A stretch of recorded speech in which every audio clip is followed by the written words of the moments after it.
What defines success? That's what an entrepreneur is. They're willing to take their own money that they've already paid taxes on, that it's taken them a long time to aggregate, and put it into their own company. What happens when you get knocked down? Everybody will know failure, personally and professionally. It doesn't matter how cool, interesting, good-looking, smart. Everybody knows professional and personal failure. It's just going to happen. What makes some people radiate? Just to dispel some myths, people will tell you, do what you love, all right? Which is total bullshit. When you hear someone telling you to do what you love and follow your passion, it means they are already rich. The key is find something you're good at. This is Radiate. Hi everyone, and welcome to Radiate, the show where we interview some of the world's most successful people to find out how they work their way to the top. This week, Scott Galloway, founder of companies like L2 and Red Envelope. He's also an NYU professor of marketing. Now, he's made it his life's work to cut through the noise and speak the truth about business, whether it's declaring advertising is dead or that Yahoo needs to be euthanized. Scott is never shy to say what is on his mind, and he's been right about many things. He's got a ton of followers who listen to his every word. Now, in this conversation, Scott talks about the lowest moments in his career, including being broke at age 39, and what he says it takes to be an entrepreneur. It includes writing some very big checks. You're going to like this conversation. Scott,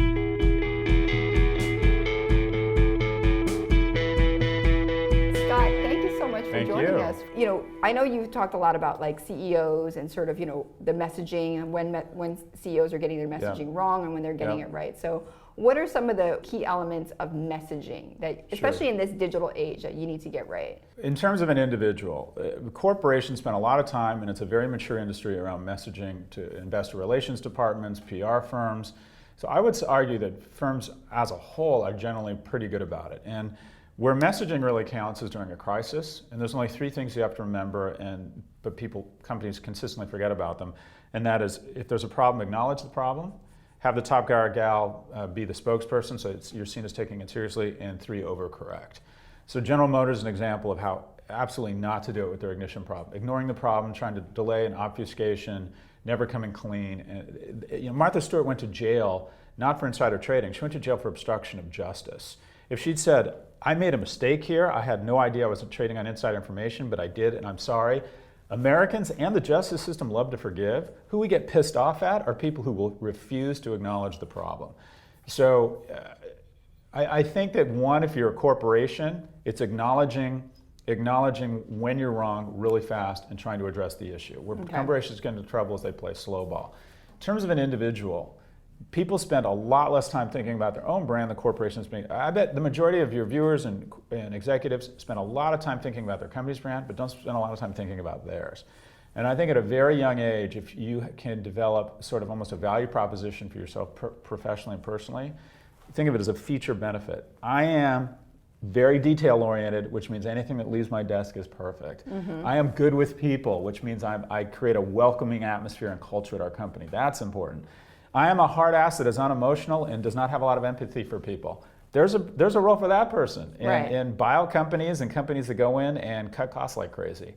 Being able early on to identify, this is a feature I have and this is the benefit it results in a company, and then really focusing on developing that skill at a young age is a gift. Because if you ask most people, if I said to you or I said to most professionals, summarize you and your point of differentiation in your brand professionally and how it gives you an edge and why I should pick the Betty Lou box off the shelf, most people can't do that. Right. They can say, oh, Cisco is the premier router company. I'm going to say Microsoft is liberating people with tech.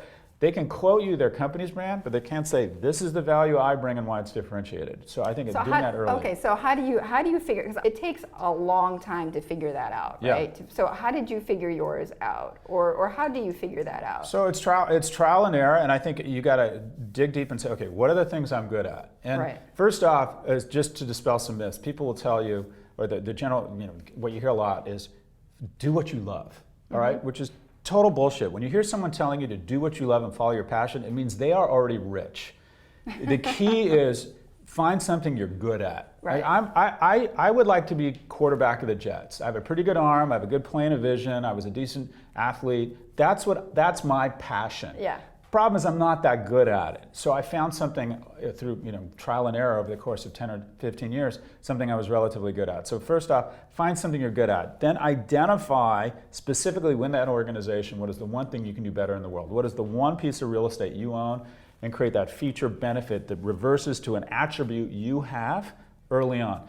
Then you want to do a market check. You want to go to 2 or 3 people that you trust. They don't necessarily have to be good friends, but people who know you, and say, when you think about my value add here and what's different about my value add, try and summarize it for me. Right. And they'll say, well, you're strategic and you're smart and you're good with people.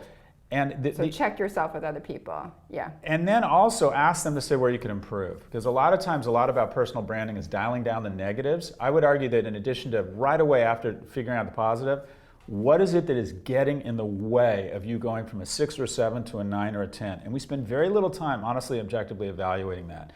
And you need other people to tell you. And this is, Betty, how you know when it's true. When someone says something to you and it's like you got punched in the gut, that means it's true, right? My teacher feedback, I get a lot of people call me bad names and expletives, that rolls off me, right? But then someone will say, you talk about your personal life too much and it undermines your credibility. And it just hits you. That's when you know it's true. So open, honest. Is that true, by the way?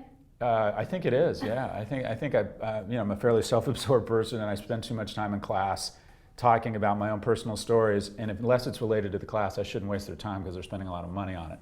My point is, when someone gives you good feedback, I think it's a gift. And a lot of young people haven't identified the one thing that is getting in the way of life. Are they drinking too much? Right? Mm-hmm. Do they have a reputation as, do they hold grudges? Are they too emotional at work? Are they scared to speak up? What is the one thing that you could dial down? And I'm not saying you're ever going to get rid of it, but just acknowledging it, just knowing it. What is the one thing that gets in the way of your progress? So A, feature benefit to the upside, my point of differentiation, what do I own, what am I going to be best at in the world? It can be a very small thing. And then what is the one thing getting in the way, and I'm going to consciously dial it down. Right, and because we all have that. Let's talk a little bit about you being an entrepreneur, because you have you've created, you've built, and then you've sold several companies. Red Envelope is the one that that I know the most. But what would you say was your biggest mistake as an entrepreneur? Like, what have you learned from that? So tell me where you failed. A ton of mistakes, and most of them are a function of my own personal flaws. I've struggled my entire career with the difference between being right and being effective. Okay. Oftentimes I've gotten into battles, especially Red Envelope, with the board, and created a lot of controversy and agita where I should have just handled it more elegantly and more generously. I'm a fairly combative, confrontational person. You mean pick your battles, you mean? Yeah, when you're young, you think as long as you're right, things will work out. And there's a difference between being right and being effective. And if you're seeking justice, the private sector is not a good place for that to happen. So you want to think, okay, maybe I am right. Maybe my venture capitalists are not behaving the right way, or maybe we shouldn't be taking a financing, whatever it is right now. But how can you be effective? And if you can't, and it's not worth it, like you said, pick your battles. Okay.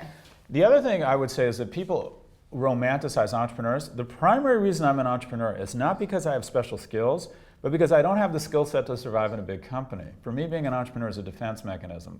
Your ability to navigate Bloomberg, to get along with people, to be secure enough to, when I only had one job, I worked at Morgan Stanley, and I'm embarrassed to admit this, but whenever people went into a conference room, when I was very young, I think, oh, they're talking about me, and they're planning on firing me, or do they, I had all this unproductive anxiety.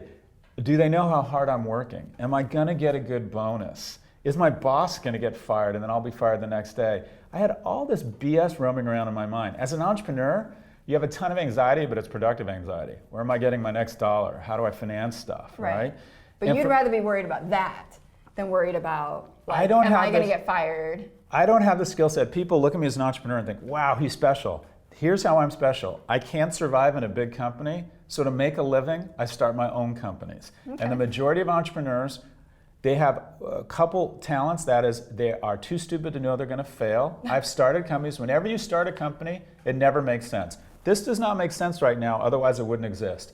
And then you find out, well, there is a market for it, and you work hard, you try and get good people around you. You're too stupid to know you're going to fail, and the bottom line is, the key to being an entrepreneur is you are more risk aggressive than anybody else. You are willing to sign the front of a check to go to work, not the back.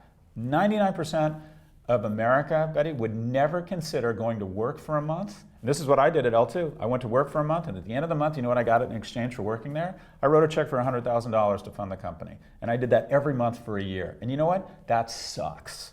It sucks. Working your ass off and then going home and talking to your wife or borrowing money from your parents or friends, and for the pleasure of working your ass off, putting your own money into a company. And people understand it theoretically, but very few people are willing to actually do it. That's what an entrepreneur is. They're willing to take their own money that they've already paid taxes on, that it's taken them a long time to aggregate, and put it into their own company. 99% of people are not willing to do that. They won't do that. Is that a sign of an entrepreneur, by the way, someone who's willing to do that? Like, would you say, like, is that a test? It's a requisite. I think it's a requisite. But by the way, if you have a choice between being an entrepreneur and going to work for a great company, and you have the skill set, I mean, ask yourself, do you have the skill set required in a big company? You have to have skills to survive in a big company. Yeah. You have to understand how to make alliances. Absolutely. You have to be patient. If you have those skills on a risk-adjusted basis, you're better off at a big company. They're incredible platforms. My stallmate at Morgan Stanley stayed there for 25 years. And on a lot of levels in terms of press or media, I've been, quote unquote, at least optically more successful. He's had much fewer ups and downs. And economically, we're in about the same place. So we romanticize entrepreneurs and entrepreneurship. It's not nearly as cool and as rewarding as people would like to think. There's a small number of successful entrepreneurs that we romanticize in the media, but you don't hear nearly as much about how the sausage gets made. Right, you hear all the glory and you don't hear a lot about the guts. Okay, I usually like to end these things on a high note, but I do want to... I apologize, that's hard with me, right? No. But I hate my life less and less every day, you should know that. I want to be like you. Yeah, right, no, trust me, you don't. Here come the meds. Okay, right. Okay, so, but what I was going to say is that I usually like to end these interviews on a high note, but I actually want to ask you, Scott, because I think a lot of people learn from this, is what was your lowest moment? Because you just mentioned like all the ups and downs. Sure. So I think actually what I take away the most from these kinds of stories, and I think our viewers do too, and Radiate members, which is like we always want to hear like, what was your lowest moment though, and then what did you learn from it? I've had a few of them. The first is everybody will know failure, personally and professionally. It doesn't matter how cool, interesting, good-looking, smart. Everybody knows professional and personal failure. It's just going to happen. I basically got into a war with my venture capitalist at Red Envelope. I started what's called a proxy fight, and basically all the shareholders kicked me out of the company. I was living in a seniors community, taking care of my mom who'd had a terminal illness, and I thought basically my career was over, and I was living in a seniors community. I mean, it just wasn't... When was this? How old were you? I was 39, and the crisis hit. At one point, I'd had a lot of money. By that point, I had almost none. And basically, I'd lost this thing and been kicked out of the company that I started. And I thought, wow, this is really bad. Now, the headline news is 2 years later, a bunch of hedge fund people called me and said, you seem a little bit crazy and understand shareholder governance. That's a good thing in the hedge fund world. We want to back you to try and take over some companies. And it ended up being a very lucrative career kind of activist investing. So the thing I always tell people, and this is the only thing that is held true in terms of axioms or cliches for me professionally, nothing is ever as good or as bad as it seems. When you come off a big success, that is the time to pull in your horns and be more risk conservative, because there is a regression to the mean in the universe that is very powerful. And when something great happens to you, you tend to credit your genius with it, but the reality is the moon's lined up and you got lucky. And chances are you're going to get unlucky, so pull in your horns. And when something really bad happens, you're not nearly as stupid as you think, and the key is getting up every day and one foot in front of the other, and every emotion, every failure will pass. Nothing is ever as good or as bad as it seems. Did you ever cry at all? I don't cry a lot. Yeah, I don't cry a lot. I probably need to, but no, I don't cry a lot. I don't think I've cried in about 15 or 17 years. On planes and movies. Something about the altitude. Something about the altitude and alcohol. I like to get drunk on planes because I'm so pissed off that I'm in a plane. At my age, I'm like flying around dealing with luggage and everything. Anyway, so when I watch sad movies on planes, I cry. Other than that, I just get angry all the time. Okay. Hope you enjoyed this conversation. And did you know that Radiate, the podcast, is now also a video platform? Yes, it is. You can watch more great Radiate videos, from advice to exclusive interviews, on radiateinc.com. In fact, you can watch this Scott Galloway interview on our website. You know what else you can do? You can also sign up for our newsletter and tell us what you think by following us on Twitter and LinkedIn. I love hearing from our listeners and our viewers, so please follow us on social media and contact me as well. Also, please subscribe to our Radiate podcast on iTunes and write us a review. Thanks for joining us. I'm Betty Lou. Talk to you next week on Radiate.